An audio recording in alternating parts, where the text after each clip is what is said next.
Hi, it's Amy from Amorini Designs, and today I'm here to share with you how to make a fabric bookmark. This is a super fun, quick project that is just fantastic for using up scraps of both fabric and interfacing that you may have laying around. I'm also going to show you how to add this cute tassel embellishment to your bookmark. All right, let's get started. The first thing you're going to need, obviously, is 2 pieces of fabric. These are cut to 2 inches wide by 6.5 inches long. This is definitely some arbitrary number I made up. You can certainly make your bookmark longer or wider, however you want. The other thing that you're going to need is some medium weight fusible interfacing. And I like to cut my interfacing to 1/2 inch smaller than the fabric piece that I'm cutting. So in this case, it is 1.5 inches wide by 6 inches tall. And what that does is you're going to fuse it onto the back of what will be the front of your bookmark. And I like to center it, and I make it 1/4 inch smaller on all sides so that I don't have interfacing in my seam allowance.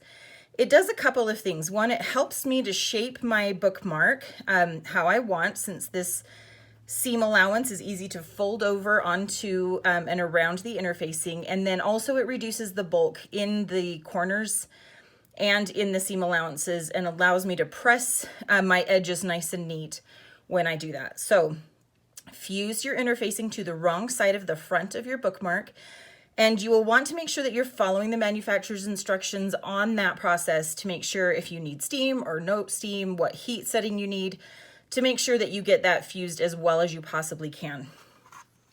The next thing that you're going to do is decide if you want to add some embellishments.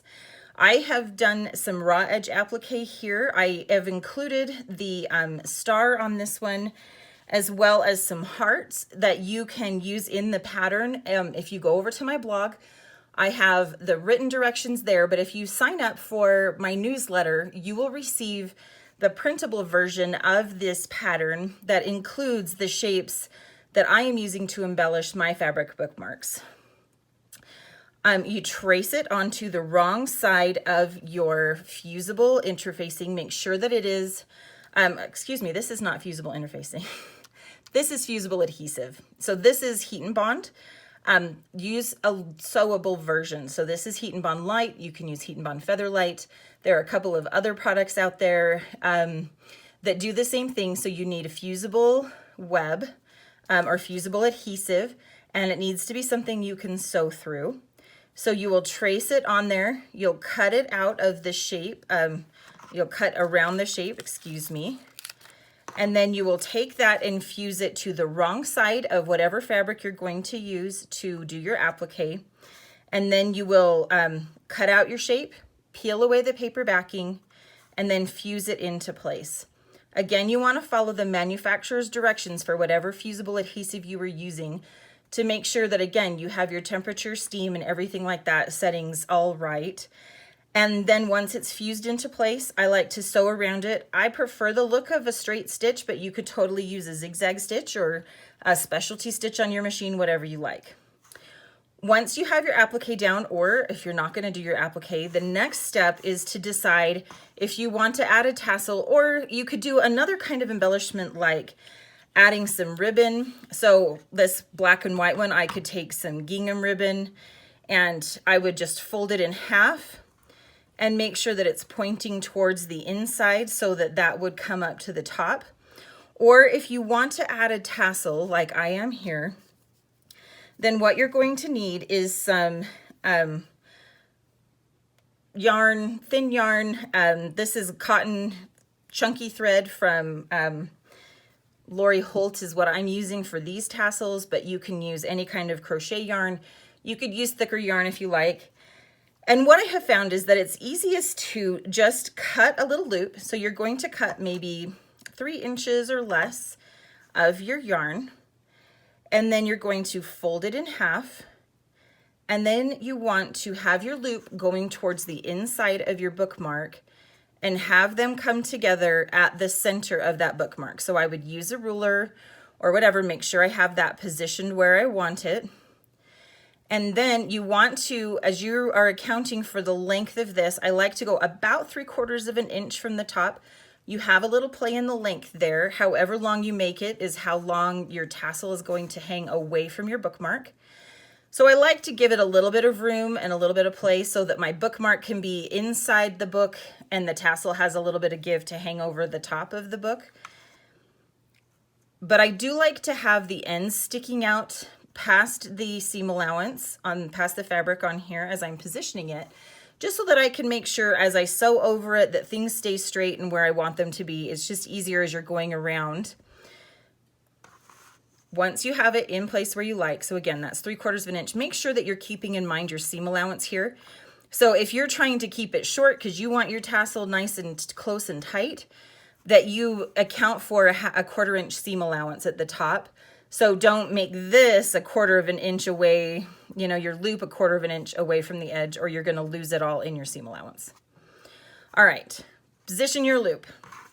Take the back piece of your fabric bookmark, place them right sides together. Now what I like to do to hold this thread into place is I will put a pin on either side just to kind of keep it secure in the middle. And then you will take it to your sewing machine and sew all the way around using a 1/4 inch seam allowance,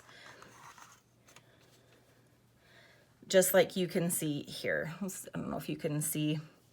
So I started here, went up and around, and then you want to make sure you leave a couple of inches in an opening. I'll turn it over this way so that the interfacing isn't in the way. And a couple of inches of opening for turning. Couple of things to note, you will back stitch at the start and end of your stitching just to make sure that as you turn this right side out, because it is a little tight, that you don't pop any of those stitches. And then the second thing that I like to do is back stitch over this little thread loop that I've put in there to anchor my tassel, just so that it's a little bit more secure and I don't have to worry about that thread fraying or anything like that. Once you have it sewn, you're going to clip all 4 corners here, and then you're going to turn this right side out. Now what I like to do is I'll slide my finger in as far as I can, and I will pinch the interfacing in place as I sort of turn this out. Now because it has the interfacing, it's going to be a little tight, and it's just going to take you a minute to get that turned right side out. Once you have it turned right side out, you're going to use a blunt turning tool like a chopstick or some other tool to push those corners out really well. Take it to your iron, and then make sure that all of your edges are nice and straight. And you also want to pay attention to this opening you've left for turning to make sure that that seam lines up nice and straight. You may need to roll that seam with your fingers a little bit in order to get that edge as straight as you can. Make sure that everything is pressed really well. And then you are going to sew around the entire thing using an edge stitch. This will close the opening you left for turning, reinforce the loop at the top, as well as just give it a really nice finished look. Now, if you're adding the tassel, we're going to do that step next. I have taken some of this thread, this chunky thread, and I just wrap it around. I chose 3 fingers for the length that I wanted. This one I did 4, and then I ended up trimming off quite a bit. So you can give yourself a little extra room, or you can make it a little smaller. And all I do is just loop it around my fingers, and I did 30 loops around. So this is 30 loops, okay? Once you're done with that, then you're going to cut a piece that is about 1.5 times around. So that is the length of a piece. It's a nice long piece. And you're going to tie it through. You can see that I've slid it through all of my loops. So this is where I had my fingers in here. And then I'm going to tie, I have a single knot right here.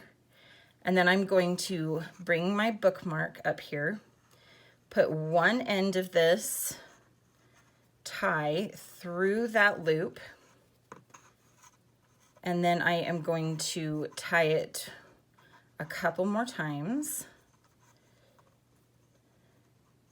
so that it is nice and tight. And then I am going to just incorporate these 2 ties into my loop thread, okay?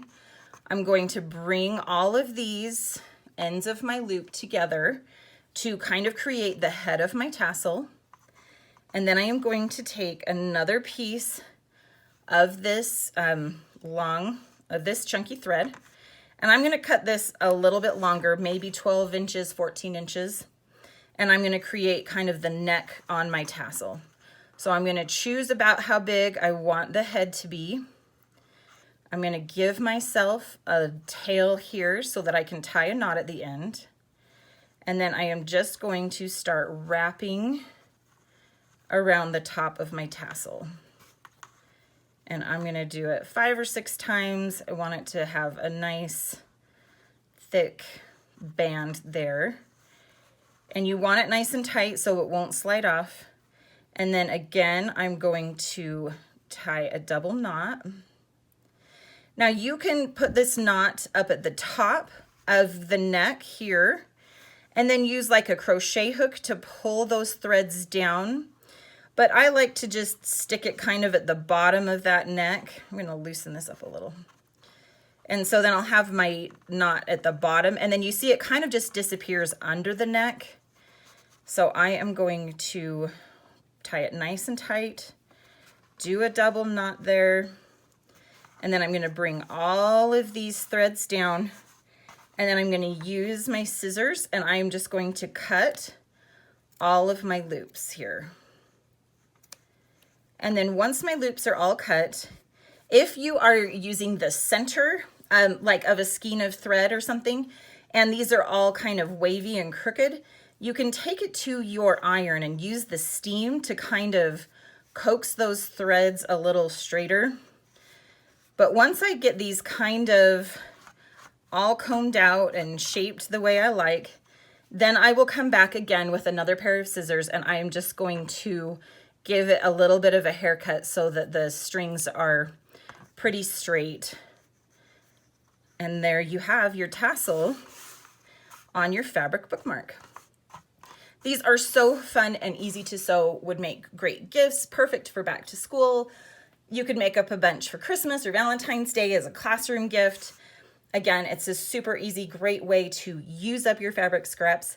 I hope you'll join me for more tutorials and subscribe to my YouTube channel. And also follow the link in the profile to head over to my blog, sign up for the newsletter to get the pattern for this, as well as lots of other projects and tutorials.